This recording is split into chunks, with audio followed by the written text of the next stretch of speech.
So before we start with our IAS 16, let's go through the basic financial statements. If you don't have the format of this, please pause the video and note this down because this is very, very important. We'll all know our basic format of balance sheet and profit and loss account. We'll see OCI. So what is the OCI? The OCI is a statement which comprises of incomes or gains that have not yet been realized. So for now, we'll only be looking at mainly revaluation. So after your net profit for the year, you'll have your other comprehensive income. Under other comprehensive income, you will have revaluation. Your statement of changes in equity basically tells you the fluctuations that has happened inside your capital for the year. So it tells you about your share capital, your revaluation surplus or your reserves, your retained earnings, total equity. So share capital is number of ordinary shares multiplied by face value. Now it is very important that you segregate share capital and share premium, because share capital has only to do with face value. So if you have a face value of a share of $100, that will be your share capital. If you're issuing it at 105, that excess 5 will be your share premium. Also, you will see that in the retained earnings column, there is a reduction for dividends. So basically, dividends are taken out of your retained earnings because dividends aren't really an expense. They are just a share of profit. So after you get your profits, dividends are taken out of your retained earnings. Retained earnings are just a collection of profits, right? Next, we'll look at IAS 16, which has to do with property, plant, and equipment. We can see this chapter in 4 stages. First one is recognition. When can we say that our particular plant is an asset? Initial measurement is what cost or what value should it be on our balance sheet when we're initially recording it. Subsequent measurement has to do with the years after year 1, which is year 2, year 3. We have recorded it, and how will we take it further? What value should we take it further in our years after that? Derecognition is when can we say that this asset is no longer a part of our balance sheet, or when can we write it off? First, we'll look at recognition.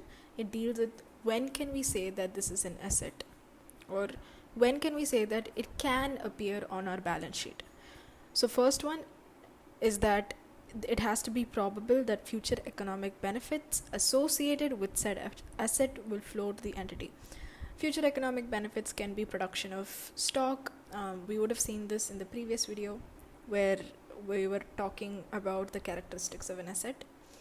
The second criteria is that the cost of the asset should be measured reliably. You should be able to say this is the particular value of that asset.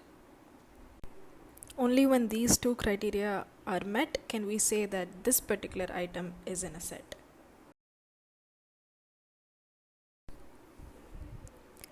Initial measurement is what cost should it appear on our balance sheet. So we have confirmed that it's an asset. Next, we have to find the value of the asset. So all PPE should be measured at cost initially, and cost is made up of purchase price plus import duties plus directly attributable costs plus initial estimate of unavoidable dismantling and restoration costs. So under purchase price, you'll see less any discounts, and under import duties, you'll see add only non-refundable purchase taxes, which means that if it is not an expense to you, you cannot add it as a part of cost. Next, directly attributable costs are costs of bringing the asset to working condition for its intended use. For example, you have delivery, you have handling, installation, cost of site preparation, testing, and professional fees. Next, dismantling or restoration cost. For example, you have a piece of machinery which is so big that after 10 years, when you're all done using that machinery, you have to spend money on just extracting it from the earth or wherever you have fixed it. That is called dismantling costs. That can also be added to your machinery cost.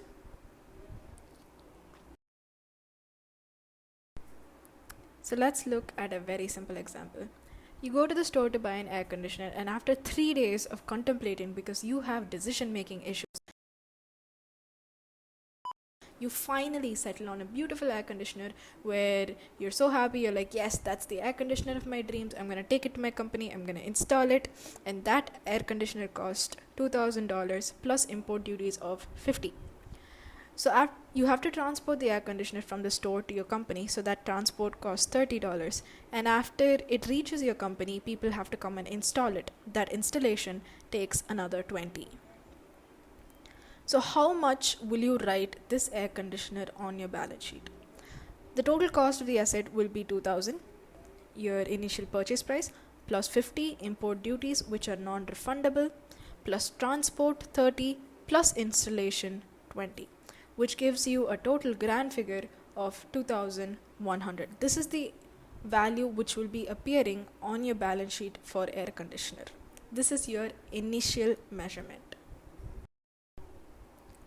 Now, it is to be noted that if you have any admin and general expenses, or you have any startup or cost, which won't really make sense if it's an air conditioner, but if you have a machinery in that same situation, you will have all this. This cannot be a part of cost. So when it is not a part of cost, it won't be added to the cost of the machinery, and it will be directly written off as an expense in your profit and loss account. Okay. So next, after we have recognized that its initial measurement is 2,100, subsequently after the years we will depreciate it bit by bit, and then until we have a residual value, and that is called subsequent measurement.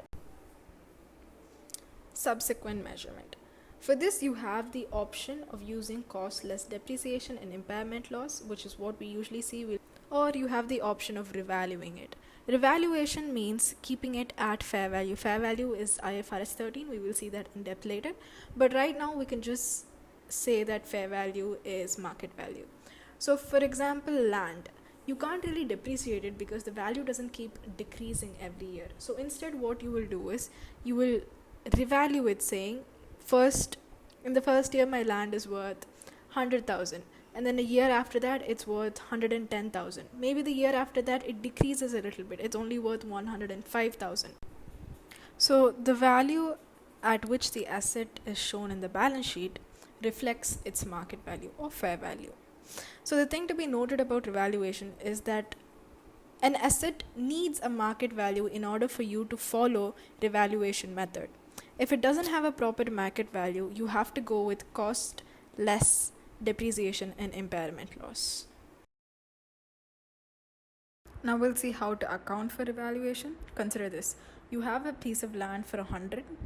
By the end of year 1, it goes to 110, and by the year 2, it falls to 95.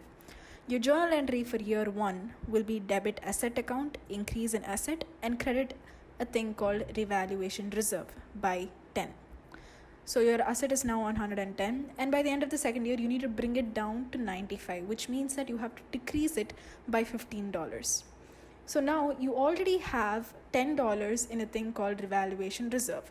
So what you need to do is you have to take out that 10 first, and any excess, which here is 5, will go as a debit to your profit and loss account, which means it's an expense.